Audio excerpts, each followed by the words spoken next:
welcome back to another episode of Justice League Revisited. Our third episode, we are once again covering In Blackest Night because there's a lot to unpack. This time, we've got Stan Berkowitz with us. For those of you who might not know, In Blackest Night, Part 1 debuted on Cartoon Network November 19th, 2001, with Part 2 airing the following week on November 26th. Written by our guest Stan Berkowitz, directed by Butch Lukic. Susan is back on the show, of course, as my co-host. Susan, are you excited about revisiting this episode with a brand new guest? I am. I just think it's exciting revisiting all the episodes, and I love having a writer on. It's so thrilling to me to have the directors, the writers. We're going to have musicians on and artists and other guests. I know the actors, thankfully. We do a lot of stuff together. We do Comic-Cons together. And it's fun to hear news stories that I haven't heard. Like Phil gave a couple of stories last week, and I was like, oh, I didn't know that story. So that's always fun. But with Stan, I don't have the opportunity. I don't think any of us have had the opportunity to really sit down and talk about the show since it's been over. And that's why having Dan Reba, and we're going to have Rich and, others on to talk about the show. That's, you can only get that here, folks. That's what I'm saying. Like, it's just very special to be reunited with these people that I shared, so many important years with. And I haven't talked to Stan in forever. So it'll be exciting. And I've never talked to Stan. So this is exciting for me too. Yeah, see, I'm just used to seeing Stan through a glass, like that's how it was. We were on one side of the glass, and, the writers and producers and directors were on the other, and the engineers were on the other side. And you just always would look up and hope they were smiling. If they were smiling, you knew you were in the right arena.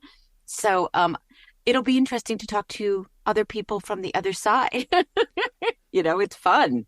And obviously, when you guys do these conventions, obviously the voice actors are always the belle of the ball because they're the people associate with the character itself like that. But then these writers and directors and producers and everything bring such context to what it's a lot like Phil mentioned in our last episode of what you do and how you're informed to deliver your lines. So it is kind of I think a lot of the fans aren't treated to this kind of stuff that you and I are bringing to them. Yeah, and I think it's so important. And I think, Phil and I and all the cast, we're always so quick to give props to the writers, directors, because without them, without that script, just coming off of the writer's strike, right? Without that script, if it's not on the page, folks, so it's just hats off to them. It's always brilliant to get the context. I think it's vital that you get the context. And one of the things I really want to ask Stan and talk to him about is the process, how all this happened.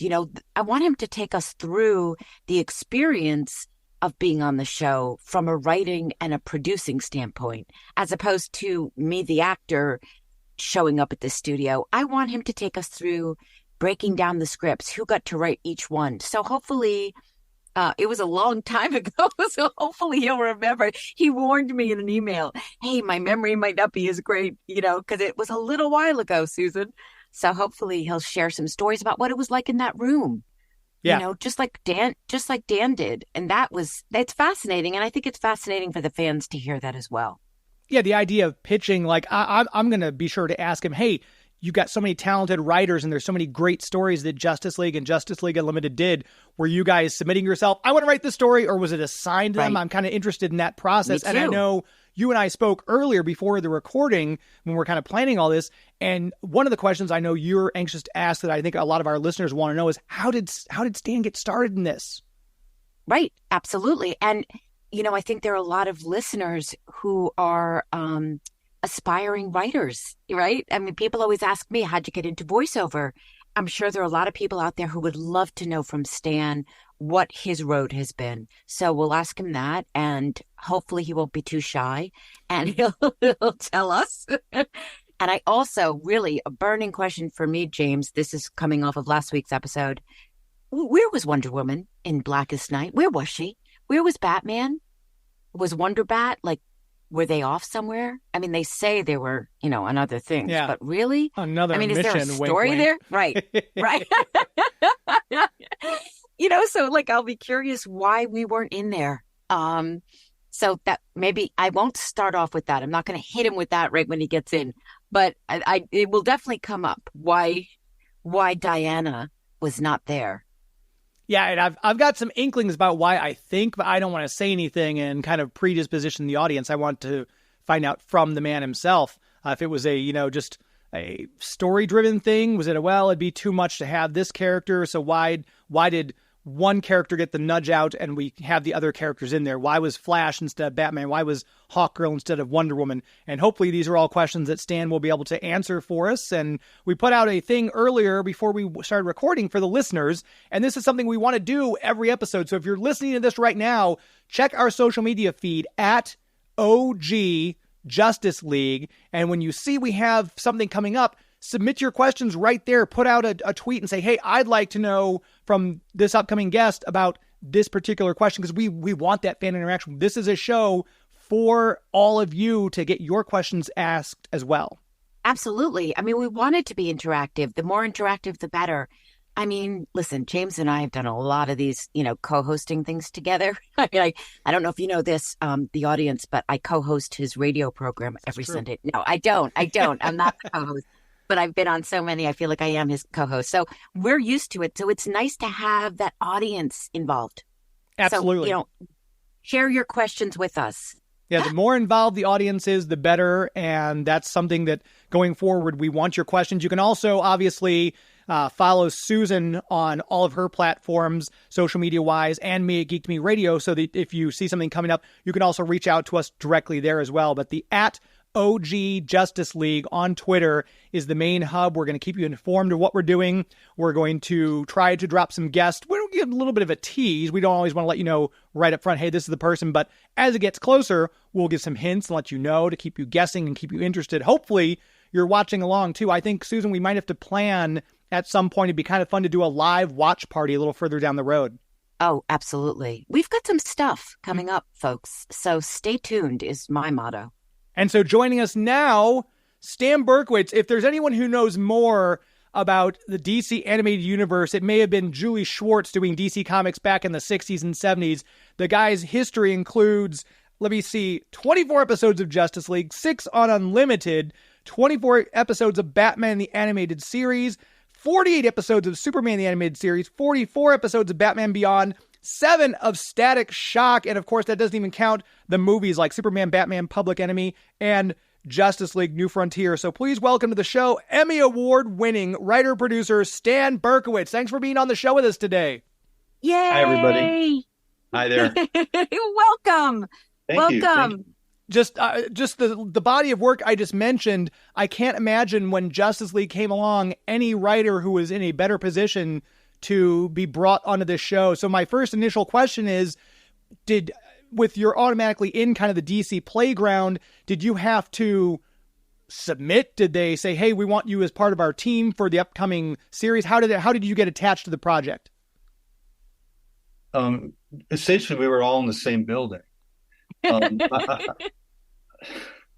was working on Static Shock at the time. And Rich Fogel, Alan Burnett, and me, we all had offices within, a few feet of each other. And what had happened on Static Shock is I think we got a new network executive. And I told the story before where I was getting notes on a script. I wrote a line where it was for Static and his powers became increased by too much. He became overly powerful, and in making an effort to fly from one place in the city to another, he overshot his goal and wound up in the desert.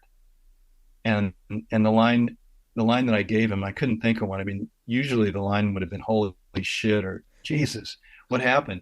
But for TV, the line became, I better get airline miles for this, or whatever it is. I better get mileage plus for this. Okay. Well, Susan, you're the only person who ever laughed at that. Even I knew it wasn't that funny a line. But I got a note. I got a note from the new executive at Warner's Kids. The note being, "Can you replace that line?" And I thought, "Yep." They knew it wasn't funny, but it wasn't. They didn't. The issue wasn't humor. The issue was that when someone says, "I better get frequent flyer miles," they're demanding. So the line they wanted was, "I hope I get frequent flyer miles for this." Oh. Okay, this is going to be like this. It's going to be like this for the rest of Static. So Rich had already offered me the job, and I just went over across the hall and said, "I'm taking it. How soon can I start?" Wow. And I started right away. That was the end of me on Static Shock. Just that one line. It was that one line that did it, because you could tell that they were going to be meddling in everything all the time. Yeah, the writing was on the wall, so to speak. And actually, literally writing was on the wall. And I wasn't actually laughing at the line. I was laughing at the fact that you had to change it to that, because it's like, what? It's just ridiculous. Well, I figured it out. I mean, it was. They didn't like the aggressive speech. I better get something. I mean, come on, that's not that aggressive. Right. Considering we're getting in fistfights all the time. They also wanted one. They also said, "Can you do Static without villains?" What? Yeah. That seems the odd. kids don't like villains. We've had focus groups and the kids don't like the villains. Our argument was they're not supposed to like villains.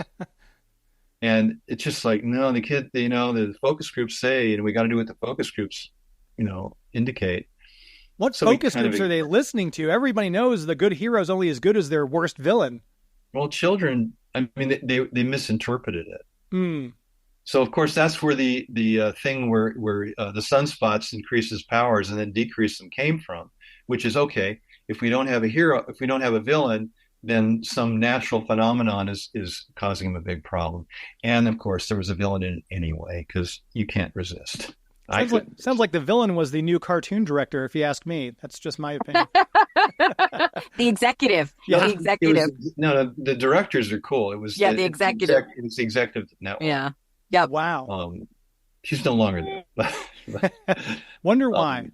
I just had to rewatch In Blackest Night, and it honestly felt like something completely foreign to me, like I hadn't written it. Almost no memory of it.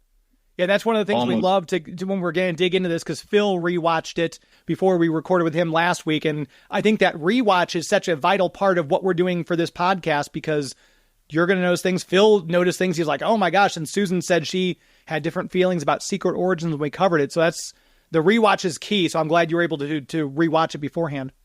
Did you say you talked to Phil Lamar? We did last week.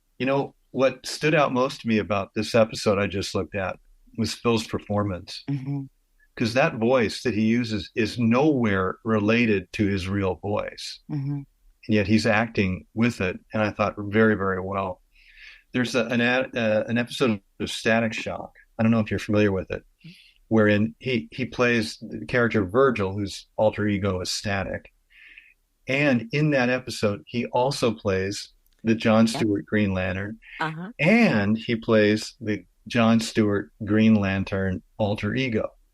So the alter ego is the same voice. It's the identical voice, but it's a bad guy who's trying to, who's an imposter. And I sat in the recording booth, inside the recording booth, when Phil recorded that. And unfortunately, the angle meant that I couldn't see him. But I'm hearing the performance, where he's bad guy, good guy, Static, bad guy, good guy. And not doing it as you would think, where you do all the Static lines, then do all the John Stewart lines, then do all the imposter lines. He just did it like a radio show. Wow. And I swear to you, it was like, if someone had shown me three different people in that room, I would have said, yeah, that makes total sense. Wow. That's how good he was. So Susan and I were talking before we began, and I was wondering, because you've got so many great writers. Did you guys pitch ideas, or did they say, here's the breakdown, and you guys say, oh, I want to do this one? How did each writer end up tackling their particular episode or story arc? You've already talked to Rich, right? We've had him on. No, not about this show. No. Okay, well, this is real straightforward. He was in charge of, I think he was a producer and a story editor. He would say, I want to do this. He had me read the Manhunter comics. I guess they're Jack Kirby. So we looked at Manhunters, and he kind of had a rough idea of what he wanted to do. And then each writer, me, and I think at the beginning it was me, and then various freelancers would come in. So I'd alternate with the freelancers. I think that, as I recall, that's how it worked. And then I would sit with Rich. We'd talk about what he wanted, and then I'd write up an outline, and then he'd make notes on that. And then once he was happy with it, and I think I also assume Bruce would look at it as well. Although I never talked to him. I never. This is absolute truth. I almost literally wouldn't have known that Bruce spoke English until after that first season. That's how little communication I had. Although I'm sure he gave notes on the outlines and also on the scripts. Actually, well, and he probably gave them to Rich directly, and that was that, right? Yeah, I never got them direct at that right. For that whole first season. The second season it changed. In the recording sessions, I would have known he spoke English. Was that a specific thing to Justice League, or did that happen? Because I know Bruce was involved on the new Batman Adventures that you did. Was that a similar thing where he was on all those other shows? And all those other shows, we never talked. Huh? But we talked a lot. He's not a talker. Oh, he is. He is. That's a whole different thing. We talked a lot starting with the second season of Justice League. We were talking all the time, and when we got to the half-hour episodes, he and Dwayne and I would sit out in that little patio area they had at the animation building, and we'd talk, for a whole afternoon about, the shape of a particular episode and what that would, what he'd like. So yeah, we talked all the time after that, but almost never before that. Yeah, and that includes Superman, Batman, all that stuff. Wow. Never spoke to him.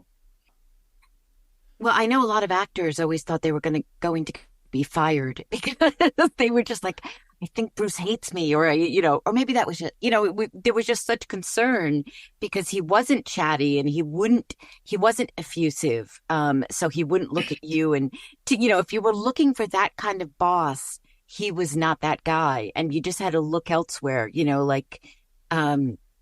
that's what Andrea was for, because she would tell you what a performance, how your performance was doing or not doing. And I have such a warm feeling for Bruce, but it's, I to this day, I hope it's reciprocal, but I don't know. Once in a while you get a smile back and it means the world, and so through that glass, I would see once in a while a smile break out, and, I'd feel like, okay, I'm not going to be fired. He does like what I'm doing.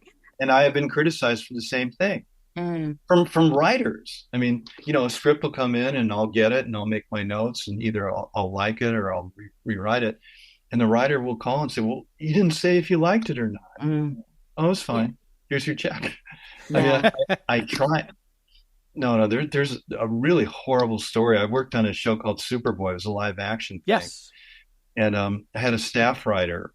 The writing room was two of us. So, I mean, who did I have lunch with every day, right? For months and months and months. And finally, we're heading back to the office after lunch. She goes, hey, let me ask you a question. Do you like my writing? I go, well, how can you even ask that? I keep renewing your contract. I give you extra work. You get paid more. You get more responsibilities. How can you even ask that? And he just looked at me plaintively and said, you've never said anything. Mm-hmm. I try to tell people I like their work, but, it gets lost among the hassle of actually doing the work. Well, I have a question for you about In Blackest Night as the character of Wonder Woman. I'm just wondering, where was she? Yeah, thanks. And where was Batman?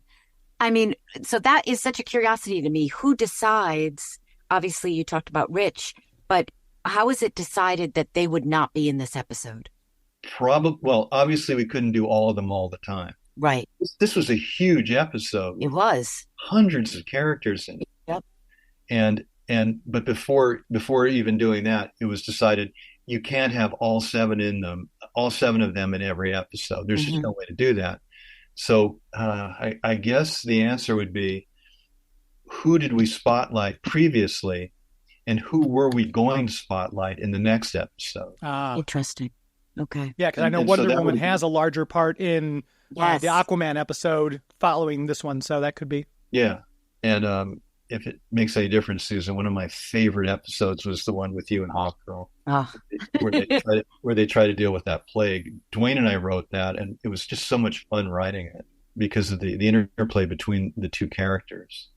I love how that was written. I love how Hawkgirl and Wonder Woman were written, and so much fun to do that. It was so much fun to play it. I mean, it was, these characters really had there's so many layers to these characters. They're not just these superheroes in capital letters. I mean, there were like love lives and friendships, and, there were so many different levels to them. When we tackled that episode, because in the comic books, what you just described didn't exist. Mm-hmm. If you've read the comic books, you know that a lot of those word bubbles are interchangeable. Mm-hmm. Hawkgirl could have said this instead of having Wonder Woman say it. I mean, those are the DC comics I grew up with. So when we were going to do the Hawkgirl Wonder Woman story, I said to Rich, "Hey, Rich, can you tell me what's the difference between these two women?" Mm-hmm. And Rich thought for a minute, and he goes, "Let me put it this way. Hawkgirl's married and Wonder Woman isn't." So I said, "Okay, I get it." It is interesting because, and that was one of my thoughts is, well, I guess because Hawkgirl had that bristly demeanor where she goes in and throws down with the Green Lantern Corps and is knocking them all over the bar, that could have easily have been Diana doing the same thing. So there are those characteristics that the two share. No. Diana's more regal. Mm. Hawkgirl has a much worse temper. And Diana is a princess. She's regal. She would have fought back if someone had attacked her, but she would never have started a fight or threatened to start one, as Hawkgirl did. Do you agree, Susan? I do, and I love that you use the word regal. Well, that's your voice. That is your voice, I think. Hopefully, because if that's true, that probably helped me get the job. And I was absolutely. And I was going to say regarding the comic books and what Justice League did so brilliantly was give these characters all these layers. And don't you think that is why we're talking about this show? And that is why this show has become as beloved and iconic as it is, because of the writing of this show and how layered it was. And then you put the direction on top of that, and you've got this fully formed piece of entertainment. I agree. You're saying it was a group effort. Everything had absolutely. Everything had to click. And it did. That's what was so magical about it. I mean, I think the actors, for every interview we've given, there's never an interview where I don't talk about Stan Berkowitz or Dwayne McDuffie or Rich Fogel or Dan Reba, because there isn't an interview today if those scripts weren't there and those directors aren't doing it and that theme music isn't there. I think all of it together is why we're still here. And I'm not sure if you hear from the fans and if you have a dialogue with the fans where you're talking about your shows, because Stan, there is a huge audience out there that watches the Justice League to this day, every day, and has shown it. You must know that there are generations that we meet at Comic-Cons, people who were introduced to these characters via the show and have now introduced their children to these characters via the show. And it holds such a dear, close place in people's hearts. I hope you know that, because it's a beautiful thing to be part of something like that, to be part of that legacy. So do you know the episode, not the episode, the DVD that came out in 2007? It was basically the Green Lantern's origin story that Darwin Cook had created, New Frontier. You familiar with that? Yeah. Yes, I am. Yes. Okay. It got nominated for an Emmy. Okay. And the Writers Guild that year had a big cocktail party for every nominated writer. That particular thing wasn't written under Writers Guild authority. It was written under IATSE authority. Mm-hmm. But the Writers Guild was nice enough to include me in the cocktail party. Okay. Now, I had a friend whose husband had just died. And her other friends were saying, oh, she's just moping around the house, da da da da da. So I called her and I said, do you want to come to a cocktail with me? And she goes, oh, I don't want to. And I said, well, look, you watch Mad Men, right? She goes, yeah. And I said, Matthew Weiner will be there and I will introduce you to him. She goes, okay. Okay. So I walk to the bar and the first person I see is Matthew Weiner. So I introduce my friend and we talk about congratulations, you've done so well with Mad Men and all that. And then just out of courtesy, he turns to me and says, so what were you nominated for? And I said, oh, it's this thing called Justice League. And his eyes widen. He goes, Justice League, that's a great show. And I paused for a minute. I have a brief hallucination where the two of us are high school students at the prom. And he is the belle of the ball, the most attractive girl, the homecoming queen, the girlfriend of the football coach. And I'm the one who was escorted by her younger brother. I'm wearing a burlap dress. And she has just come over to me and said how nice I look. Huh. So I'm glowing. I just thought Matthew Weiner is the nicest, most decent person in the world. What a guy to lie like that, to be so nice, just to go out of his way and lie like that. And then I snap out of it and he says, listen, can you just stand here for a minute? I want to bring my wife over to meet you. And I'm going, well, Matthew, you're kind of overdoing it. She comes over. It turns out that Matthew and his wife had 4 young children, all boys. And they said that they watched Justice League together with each of them playing a different role. Weiner's wife, of course, was Wonder Woman. And the 4 boys, and Matthew, I think, was Superman. And then the 4 boys, split up between Aquaman, Green Lantern, Flash, and so forth. And they went on and on like that. And I thought, well, I guess they do like the show. Clearly. My gosh. So after we spoke to them, my widow friend and I went into the theater and she looked at me and she goes, Schmuck, why didn't you ask him for a job? Wow. Good point. But that just speaks to the power of this show that, this family is watching it. And I know I told the story before. Susan's heard it. I was at Terrificon. Kevin Conroy was there, and this guy who's a little older than me was bringing his son up by the hand to meet Kevin Conroy. His son was dressed in the Batman the Animated Series thing. So this is a dad, enjoyed watching this show growing up, is now bringing his son, who he's shown the show to and is dressed as Batman, to meet Kevin. And Kevin's face was just so full of joy at this, these 2 generations who shared this love of the show. And I think Justice League is the exact same way, because when George and Maria and Phil and Susan show up at these panels and these cons, so many people, different ages, different ethnicities, different genders, come up and tell them how much the show meant to them. And I think, like Susan said, Stan, a lot of that starts with people like you and Rich and Dan and Andrea.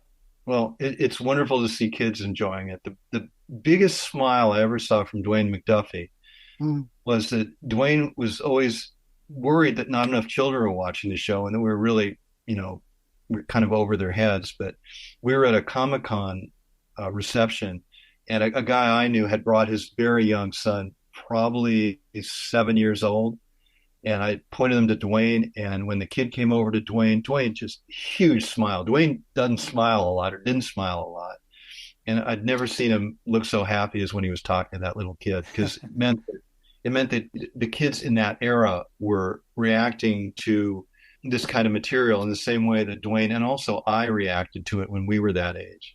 And well, what I think was such a brilliant, one of the brilliant things about the episodes, and I've been told this over and over and over again, is that from parents, that they could enjoy the show with their children. And it wasn't like, where you're, as a parent, being forced to watch something for the millionth time that is insipid.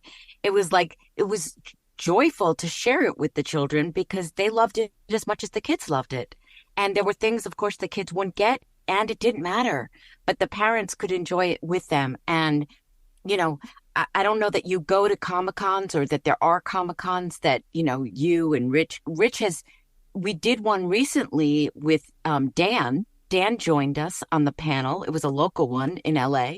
And he thought, oh, no one's going to They're not going to be interested in talking to me. Meanwhile, Dan got the most questions of any of us.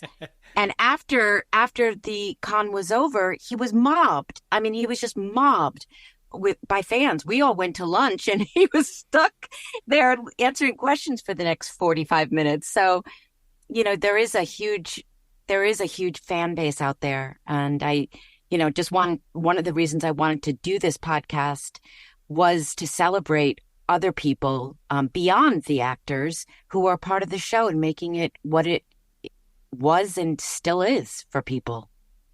For people who are not familiar with how shows are made, they'd like to think that there are no writers. They just assume that the actors just figure out everything they're going to say. That's certainly a child's point of view. A child has no comprehension at all of people writing anything. They just assume the actors get up and speak off the top of their heads. Yes, and I think that's true. But I think that with our fans, who there are so many adults that are fans of the show, they'll talk to us about the dialogue. They'll come up to us and say, when you said such and such, it really just had such an impact on me, or that episode with that relationship and how that relationship was portrayed on the show. That's the writing, which is what I'm always so quick to point out to people. So, the children may not realize, and that's okay, because that's the magic of it all. But yes, the adults certainly realize that there are people writing those episodes it's not just coming out of my mouth. I did not create those words. I'm being told what to say and how to say it by Andrea Romano. So anyway, you should know that it's a long way of saying you have a lot of fans out there, and all of you do, who are part of the show, not just the actors, of course. Well, the actors make that stuff come to life. I mean, I've personally had the experience of working with other voice actors, voice directors, right? Andrea, and I remember this was in Canada. I'm sitting, behind the glass, and I'm watching the actors being directed by someone who I'd worked with before, but I didn't think he was very good. And he had to take me aside, and he goes, "Look, those actors can see your expressions through the glass." Oh, it's glass. And I felt bad for the actors, but they would have been better off directing themselves, because people take it for granted what the actors do. Did you ever talk to James Tucker about his famous quote that I'll never forget? No, but we will be talking to James Tucker at some point, but no, we haven't yet. Ask him if he remembers saying the following thing: voice acting is the hardest thing that people think is easy. Oh, that's great. I know, and people just take it for granted. Oh, anybody can do that. But as you know, Susan, occasionally when a writer or a producer is asked to sit in to the recording session because this actor or that actor is not available, yeah, you can tell instantly who the non-actor is. Mm-hmm. And here I am thinking, well, I wrote this dialogue. I can say it pretty well. And there's no comparison to a real actor. Thankfully, get off it. We need our jobs.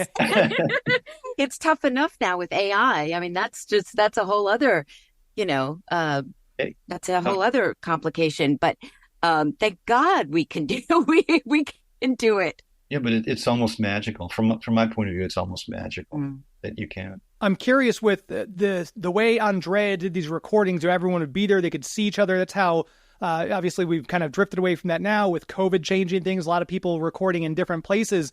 With that immediate feedback that you, Stan, and Andrea are able to give, and the directors who are working on these projects, did that ever change much, especially on like an episode with Blackest Night, where it was something that Michael may have said as he's given the dialogue defending Phil's character, or anything where you guys said, okay, we're gonna change something a little bit here? Was there a lot of stop and start, or was it pretty much at this point in the process anyway, for as early on as the series was, a smooth thing, you just kind of let it go and then you do a second recording with everybody? How did that work? Well, as Susan will tell you, what they do is a rehearsal. It's basically a radio show. They do the rehearsal, and then after the rehearsal, after the rehearsal, we would, Bruce, me, Rich, the people at that level, we would sit, and if someone missed something or was getting it wrong, they would give the note to Andrea, and then Andrea would give the note to the actor, and then they do the recording. And then if there was if a different problem came up during the recording, thing, they'd go back and get pickups. Right, Susan? Absolutely. Yeah, absolutely. I mean, it's pretty straightforward that way.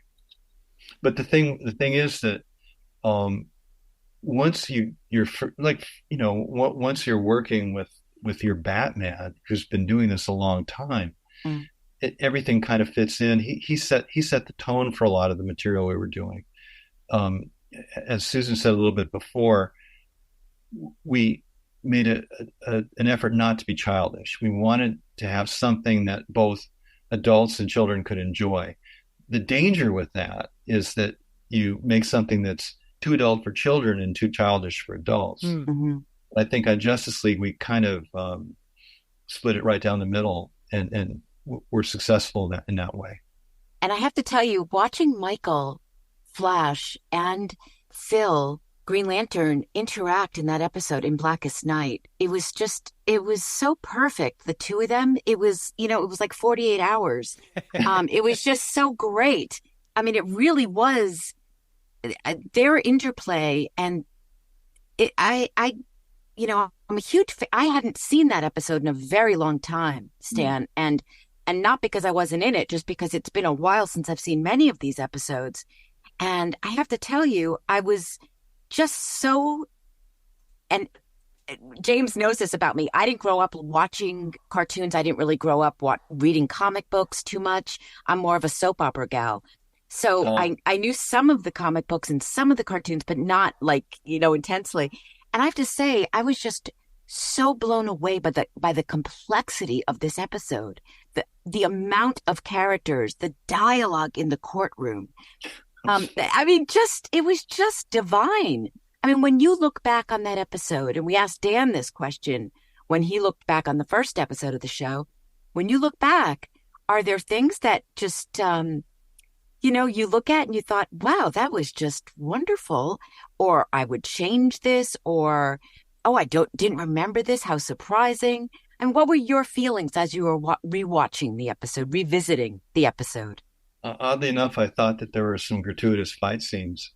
I mean, writing a cartoon for that audience at that time, in 3 acts, you have to have physical violence in each act, at least one thing. And sometimes it just doesn't fit in very well. And I thought there were a couple of sequences that were gratuitous. We didn't need it, but you have to do that for the audience.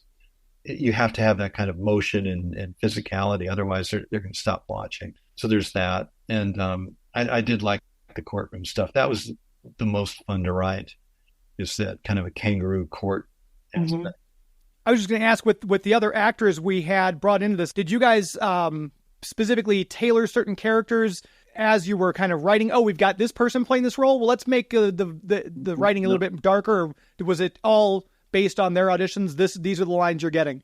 We knew who the regulars were, but the script is written before it is cast. Okay. So those people just, they fit in well. Casting, as Susan will tell you from, working in TV, casting is directing. You sit there in the casting room, at least in live action and also animation, I guess. You sit there listening to the actor do the lines, and you go, "Yep, they got it." And then you hire that one. Usually one of them will stand out during casting. Usually. So it was seldom, if ever, if changes were made to a dialogue after someone was cast. It's like, oh, well, they have this person. Let's write something that plays more. That was the writing was locked in at that point. It was locked in, yeah. Okay. There was no opportunity to redo that. I mean, you can do little tiny things, but nothing major. Occasionally, guest cast people were eliminated. They would come in, they would do their thing, and then we talk about it, and we'd say, that didn't work. That guy, that woman didn't work at all. Let's hire someone else and record it separately. Huh. And there were a lot of guest stars that would come in and be like, I never, I haven't never done animation. Like, big names, big, wonderful actors. And, it was a huge learning curve to do voiceover. Specifically. They had done television and movies, but they had never done an animated show before. And the big thing for them is that they would come into our shows thinking, oh, this is for children. I'll just Mhm. overdo it and overact. And then once they would hear the regular, the cast of regulars, they tone the performance down. Or sometimes they wouldn't, and they'd have to be replaced later. Right, Very because Andrea didn't want it to be cartoony. I mean, that was always the direction. Nobody It's wanted it to be right, cartoony. It's but just Andrea. It was right. all of us. No, but I mean, she was the one that was dealing with the voice actors. So she was the one always saying, not cartoony. This is a grounded show. Yeah. So, we want it to have the voice to have flavor, but it's got to be, based in something real. It's, we don't want it to be like, woo, over the top, silly. Yeah. Yeah. They didn't want silly. They didn't want it to be silly. Nobody wanted that. Right. We all kind of understood that it had to be adult, something that would not offend an adult, that an adult wouldn't think was stupid. Right. Ridiculous. Right. By the way, Insipid. you mentioned Dan Reba. Butch was the one who directed this one, and he's incredible with dealing with a huge battles. There's a show called The Savage Time that came at the end of season 1, Right. where he directed a dogfight in the air with old World War II airplanes. That episode is the only time I've ever been able to watch dogfight footage, whether animated or live action, where at every moment I understood what was going on, and I always knew where I was geographically, because it's almost impossible to shoot that stuff, and yet there it is. I mean, that's how good a director he is or was of that kind of material. It's just impossible to do. I mean, you have all this stuff going on, a bunch of different airplanes. The airplanes kind of look alike, pilots kind of look alike, and you can go look at John Wayne's Flying Tigers or something. Right. You get lost. But with Bush, as you'll see, I guess you'll come to Savage Time in a few weeks. You'll see that you're watching and you're going, yep, I understand all of that. He's really great with that epic stuff. Very, very good. So I wanted to make sure he got credit. Yeah, deservedly so, because that's one of the things that jumped out at me is how much action there was in the episode and just how brilliantly it was done. So yes, thank you for mentioning that. And how it's never confusing. Absolutely. And with the show, we got some insight from Dan about how some of the stuff in Secret Origins was a nod to this thing, a wink to this. There was some taken from some other literature that they kind of borrowed for the look of things. When you're writing the courtroom scene, which you said was so much fun to do, when you're writing the dialogue for the prosecution, the tribunal and everything, was there any inspiration, a source of something that you'd seen, or were there any winks or nods to any other previous iterations of anything courtroom style that you added in? Yeah, OJ. Yeah. It was all OJ. We did this about 5 years after the OJ trial. Is that about right? 95 to 2000. Yeah. So that was still, I mean, especially in LA, everybody was still talking about it. If the ring ain't lit, you must be going. I love that line. I don't remember. I don't know if that was my line or not. Rich might have added it. Someone else might have added it. I don't remember that. Michael's delivery was spot on. I remember that thing about getting rid of their lawyer problem. I know I wrote that. That I thought was a nod to Shakespeare. I thought maybe kill all the lawyers. Kill all the lawyers. Yeah. Oh, kind of. I used In Blackest Night in a courtroom, an actual literal courtroom. And I think in 2019 I got called for jury duty. And I just didn't want to do it. It was a murder case, but not one of those Perry Mason cases. It was a case where I thought we'd have to argue about, is it murder? Is it manslaughter? And it's going to be 5 weeks. I just didn't want to do it, And in the voir dire process, the guy before me just said, you know what? I don't believe it. I think the court system's screwed up and I hate lawyers and I just don't want to do it. And I went, okay, fine. You're gone. So when it came to me, I thought, well, maybe I'll try that. So I said, I kind of feel like that the previous guy, and I really don't have a lot of respect for the legal system the way it's set up.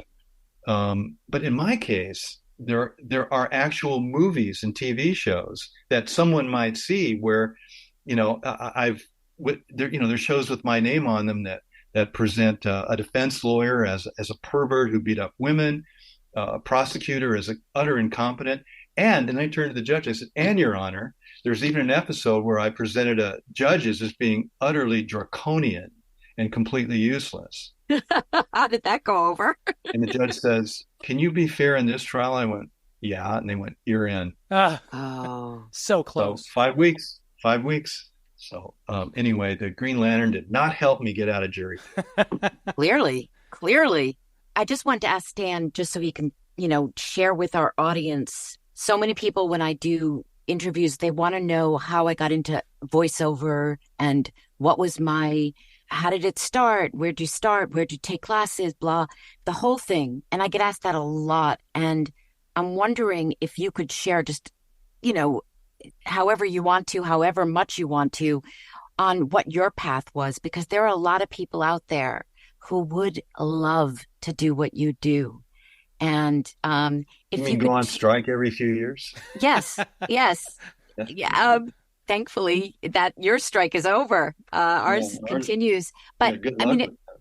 I know. But if you could just share a little bit of your background and just, as a kid, were you a huge comic book reader? Yes. Did you want to do it? Like if I had asked 15-year-old Stan, what do you want to be when you grow up? Would the answer have been, I want to write animated series? I didn't know. I read a load of comic books, but what had happened was that when a friend and I were about 13, actually there were a bunch of us, we're all 13-year-olds, and he had seen Lawrence of Arabia that year, 1962 it came out. He saw it at 63. It was the greatest film he'd ever seen. And then got his parents' movie camera and decided to recreate it, the beginning of which is a motorcycle wreck where the hero dies, and then it's all in flashback. So one late spring, early summer afternoon, we were over on some road in Reseda, and I was on my bicycle, and I put on the goggles and turtleneck, and I acted for him. Mm-hmm. And when we actually had to do the crash part, I thought I can get hurt doing this. So from then on, I used my parents' camera. I started making movies, little, of that nature, Sure. kid stuff. They're silent 8mm stuff, and then I went through high school and had no idea what I wanted to be, absolutely no idea. And then started college, still didn't know, and then started taking film classes because I thought they'd be fun. And then at some point just said, I'm just going to go for it. So I have a degree in motion picture production from UCLA, and then a master's in screenwriting from UCLA. And then this is going to discourage everybody who's listening to this. It took from 1973 to 1984, 11 years before I started making a full-time living as a writer. Wow. I know. Wow. Not very encouraging. But I think there's so many more opportunities now, I feel like, because there's so many indie companies that weren't around even in the 80s, and all the animation studios blown up with the movies and the series. I feel like there might be more opportunities now, perhaps. And less money to be paid. Yeah. Well, right. Much less money. Yeah. The story of my career is like those old lawnmowers where you pull a cord to start them. Yeah. And you have to pull it like 9 or 10 times before it starts running. That was how my career began, like that lawnmower. Everything seemed, oh yeah, it's going to happen now. No, it didn't. And then, another false start. Then another, oh, we want to option your script. Great. And then another false start. That is my story. But looking back on it all, would you have changed anything? Would you have gone a different path? Or, I mean, obviously it's hindsight's 2020, but looking back, would you have changed anything? Absolutely not. I mean, I was talking about this to another person a while ago, and I guess Susan can also answer this, and I'm going to ask for an answer, but first I'm going to offer kind of a weird metaphor. Imagine, if you will, your ideal romantic partner.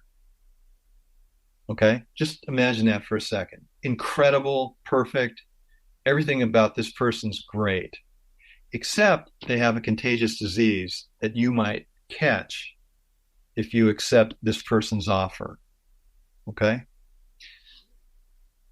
The people who become actors, writers, directors, they go for it. And then when he gets sick later, they go, well, that's just who I am. I did it. That's what happened. The people who don't go for that are the ones who have the steady job. Susan, what about you? Same Well, thing? yeah, absolutely. Do you buy that? Absolutely. Do you buy that awful metaphor I just gave you? Yeah, well, I'm a germaphobe, so I don't know if I buy that. But yeah, can we do something that's not contagious? Like no, but No, I think yeah. it has to be a terrible, terrible consequence, but But you do that's what but that's what 9 to 5 was to me. You that know, was a that that terrible that consequence. that was the doing my sister says to me all the time, I could never do what you do. Hmm. I could never not have job security. I could never not know when my next paycheck was coming. And And your I sister, yeah, and she I could never do what she does. I could never do that she actually does 8 to 6. And I oh couldn't do no, that. I would jump out a window. I mean, I just couldn't bear it. And I did it. Obviously, when I was starting out, I did a million secretarial jobs. I was an assistant to everybody in this town, casting, writing, directing. I learned all of it. Management and I would highly recommend that route. But at a certain point, you just have to go for it. And, yeah, and there are difficult times, obviously. There are times like now where everything has changed, whether it was COVID. And I was going to ask you that, Stan, in terms of the business and when we were doing Justice League and how different things were then mhm. to what they are now. I mean, can you Justice talk a League. little about that? I mean, that was such a unique experience anyway. Like I was joking with somebody once about our ADR sessions, and Mhm. somebody said, ADR sessions, Susan, we didn't have that budget. We didn't have Yeah, a session just for ADR. We did it the day they, all this other. So I realized we were so lucky in how that was done. Hmm. But in terms of you working today and the climate, the Netflixes, the this, the that, um, completely different for you as a well, writer? yeah. I mean, let's not forget how old I am. I mean, I get pensions, various sources. Right. I still do some writing. There's a wonderful company in Vancouver that does both animation and educational material and comic books. So Mm. I've done work for them. Um, I've also freelanced for other people, mostly writing comic books. Not all that much animation lately. There's a show called 1001 Nights that will be coming out that is animated. They're quarter hours. So that is my most recent animation credit, and those will come out this year. But for me, there's not as much work. But then again, I don't really need to work all that much. It's nice to have a day where you don't have to do anything, and the money's going to come in anyway. Sure. Um, Sure. I mean, And when we were on Justice League, everything changed while we were on it, business wise. Not everything, but a big thing happened. Because when I started, I was on a contract and getting a weekly salary, and then they said, we're changing things, and you guys are technically getting fired, but really you're still going to have your office. You're just going to be paid by the episode, which is a whole different pay scale and a whole different rate. hmm. It didn't change that much, but you could see how things were going to be changing soon. And then I can't blame the the different studios for being penurious Uh-huh. because there's just so many people who can watch something. And when I grew up, maybe 7 TV channels, 8 TV channels in Los Angeles. And now it's just infinite. Yeah. It's literally infinite what you can watch. So, your audience is guaranteed to be much smaller than it was when I started writing for TV when there were 4 networks. It's drastically, they've gotten smaller, and I worry that people can't even make a living anymore doing it, even when they're working full time. Well, and that's one of the reasons why, we had to go on strike. Yeah, I don't Um, know. I don't know if it's going to change it. It can't change the concept that there's no more mass media. We're getting to the point where there is no more mass media, mhm. and the mass is what got us those high salaries. And there's no more mass. The audience is fragmented, and I'm guilty of that too. I mean, do I watch primetime TV? No. Mhm. That's so interesting to think about from your standpoint, Stan and Susan, versus someone like me who's more of a consumer, because it's like, oh my gosh, I have all these choices of all these things I can watch, even from when I was a kid. Like you were mentioning, Stan, we had 3 or 4 channels here in St. Louis, and now it's, like you said, infinite. But then from your standpoint, you've got a much smaller audience base because their attention is divided so many different ways. That's a very interesting thing to think about from my standpoint versus your standpoint. And from my accountant's standpoint too, because he's watching. Exactly. He's watched everyone's salaries decline. Mm-hmm. I mean, just to give you an idea, when I worked on Superboy, it was essentially 14 months work. I had saved enough in those 14 months to buy a house in Westlake Village, California for cash. Wow. 1 year's work. Can't do that anymore. It'd be impossible. Right. Part of that is that you're not getting as much. But the other part, of course, is that real estate's drastically different, way beyond inflation. It's gone up. I just have one more question for people who are out, aspiring writers again out there, because you've done live action, you've done animation. Is there anything if you're a writer, can you do anything? Can you write any show? Can you do a movie? Can you do a TV show? Can you do an animated TV show, a cartoon, a this or that, if you're a writer? Or are there certain things where you're like, no, it's so specific in terms of skill that really you have to really be prepared if you're going to do this thing as opposed to this genre? Well, I think I can do it, but the people who are hiring don't think I can. Okay. So that's true, right? So if you've worked on cartoons, harder to get employed as a writer on a live action TV series. Oh, absolutely. It goes the other way around. It goes downward. It starts with if you want someone to write a movie, you don't want a screenwriter, you want a novelist. Right. And then if you're trying to find a writer for a TV show, you don't want a TV writer, you want a movie writer. And if you're looking for someone, if you're doing an animated show, you don't want an animation writer, you want a live action writer. That seems to work.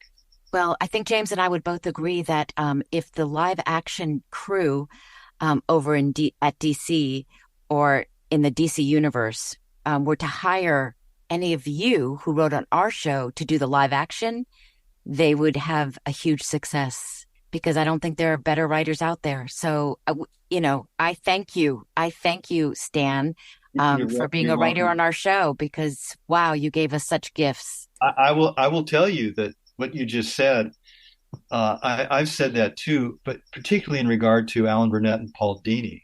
When DC puts out a feature that tanks, you just sit there shaking your head. I mean, Paul and Alan, they live within blocks of Warner Brothers. Yes. They literally live within blocks of Warner Brothers, and there they are, people who are extremely capable, of creating a storyline for a feature film. And like, oh no, we can't do this now. We'll use screenwriters. Right. It was a huge mistake on their part. Huge. So frustrating. And Paul Dini, I feel like I can't believe we let this whole interview go by without even mentioning Paul Dini, because Paul Dini wrote one of my favorite episodes called This Little Piggy. Yes, that was fun. It was so fun. And so. Another brilliant writer, Paul. Brilliant writer. And hopefully we can, we'll ask him, of course, to be on this podcast, and hopefully he'll say yes. But we thank you for saying yes to us when I reached out to you. So thank you for being a part of this. Happy to do it, and delighted and flattered to be included in the cast. And if it's okay with you, we'll probably reach out, because there are some other episodes I know we'd like to pick your brain over. So if you're up for it, we'll have you back on in the coming weeks to do another round. Great. Happy to talk about anything, whatever you like.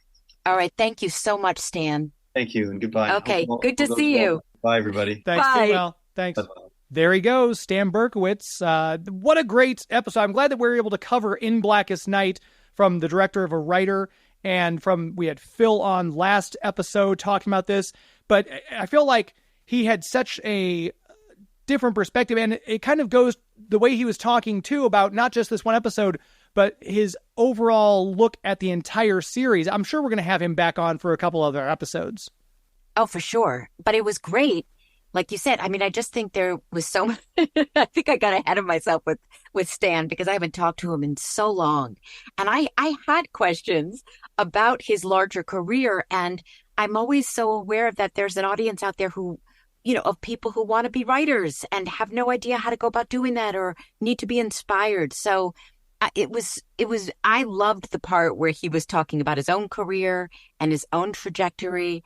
I think that's valuable, for the audience to hear. And, he was in the room where it happened. So if I may, so I just think the more people we can get from that room, and it was a pretty big room, the better. I think it's just, on to the next.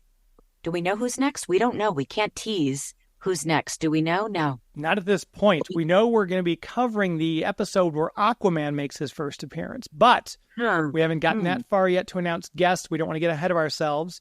But as to your point, and we've said this before, so much talent to mine. There's different people who we could have on for this episode and all the episodes going forward, and we'll certainly have Stan back. I think that we've both Dan, Phil, and Stan have all mentioned Butch Lukic. We're going to have to reach out to him sooner rather than later because everyone's referencing him. We want to get him on and his perspective as well. Yeah, I was going to mention to you that maybe you should have your people call his people as soon as we finish the podcast today. I'll set up a lunch. We'll do that. Because, hello, we really need him on, ASAP. So let's get on that. Can we? Yeah, no, we'll talk about, we'll have our staff. Wait, we don't have a staff. Wait. Oh, no. We are the staff. All right. No. You have a staff. You have some people you're working with. I have Joey V, who always helps produce my show, and he's helping me out a lot on this, too, as I kind of go through the editing process and uploading of a brand new show. He takes care of a lot of the technical aspects for me, so Joey V is my staff. Okay, well, thank you. Shout out once again, to Joey V. Thank you, Joey V. And with what we've got coming up and everything, too, we should let people know our schedule for the episodes when they drop. We're doing this every 2 weeks. So if the podcast just dropped today, we'll do it every second Tuesday. So if you're listening to this on the first day that it's out, you've got 2 weeks to wait until the next episode drops. That gives us a chance to book guests, get things ready, kind of gauge our questions, obviously rewatch the episodes, but also with everything going on, sometimes we might get a little backed up and we don't have a guest waiting. That kind of gives us some breathing space so that Susan and I aren't burning through our Rolodex contacting people. Oh, James, how sweet that you said Rolodex. Well, the kids don't know what those are. I'm an analog guy living in a digital world. What can I say? Listen, I'm sitting here with a notebook I have a notebook here. I have a pen. So I'm old school. I'm kicking it old school. He just showed me his pen. The pen. I'm kicking it old school, kids. The pen is mightier than the sword. Well, another one in the can, and I couldn't be happier. So everybody, stay tuned.